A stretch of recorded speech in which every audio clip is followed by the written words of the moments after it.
Humility and hospitality.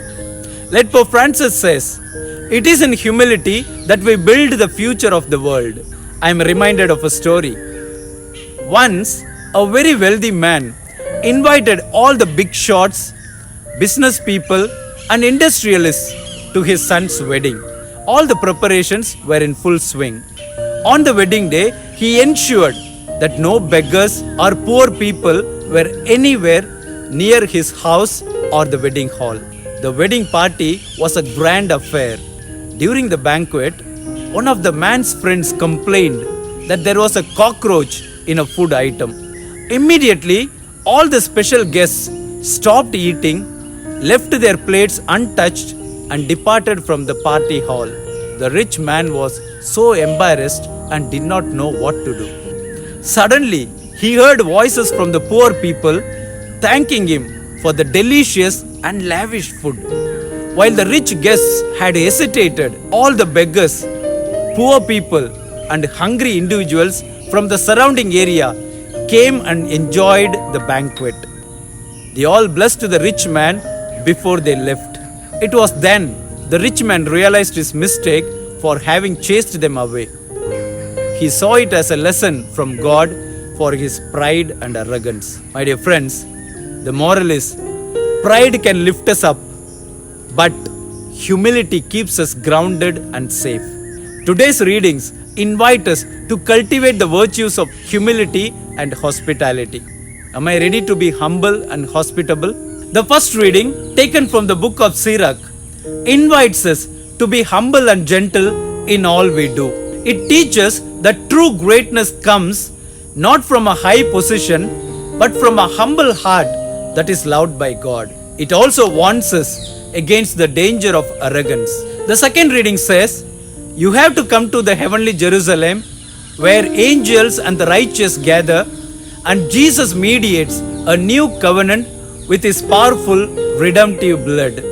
In the gospel, Jesus teaches two important lessons on humility and hospitality. He advises guests at a banquet to take the lowest seat to be honored by the host, stating, for everyone who exalts himself will be humbled. He who humbles himself will be exalted. He also tells the host to invite the poor and disabled who cannot repay him, promising a blessing at the resurrection. What's our takeaway from today's readings? First, humility and seeking the lowest place. The first lesson is about the importance of humility. Jesus observes the guests choosing the places of honor at the dinner. He then tells a parable about a wedding feast, advising people to take the lowest seat. The parable teaches us that it is better to be invited up to a higher position than to be shamed by being asked to move down. Jesus concludes, for all those who exalt themselves will be humbled, and those who humble themselves will be exalted. Luke 14:11. True honor and elevation come from God, not from our own efforts to promote ourselves. Best example for this is Mother Teresa. Despite her global fame, she consistently sought out the poorest and most marginalized people. She lived a simple life, wearing a plain sari and ministering directly to the sick and the dying in the slums of Calcutta. She didn't seek any titles or fame. Her focus was on serving others in the humblest way possible. Second, the rewards of selfless generosity. The second lesson is about selfless generosity and the nature of true hospitality. Jesus tells his host not to invite friends, brothers, relatives, or rich neighbors who can repay the favor.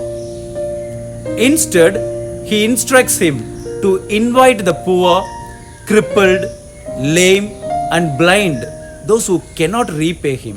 Jesus says, you'll be blessed because they cannot repay you, for you will be repaid at the resurrection of the righteous. Luke 14:14. This teaches us to give without expecting anything in return.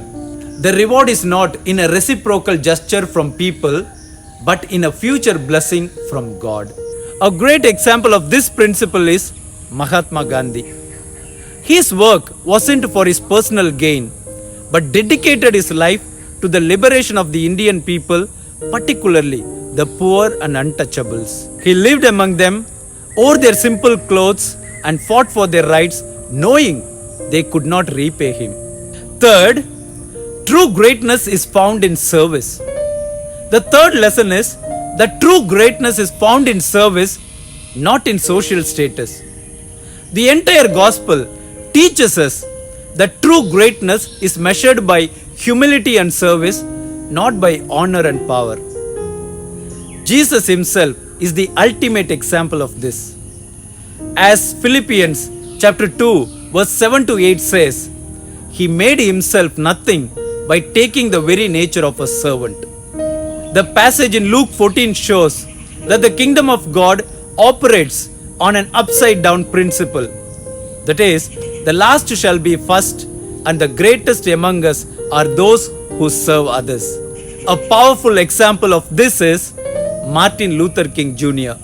While he was a powerful orator and a celebrated leader, his true greatness lay in his tireless service to the cause of civil rights. He willingly put himself in danger and endured immense hardship, not for his personal gain, but to serve the cause of justice and equality for all. Am I ready to be humble, selfless, and service-minded? Let us ask ourselves, have a selfless Sunday, live Jesus.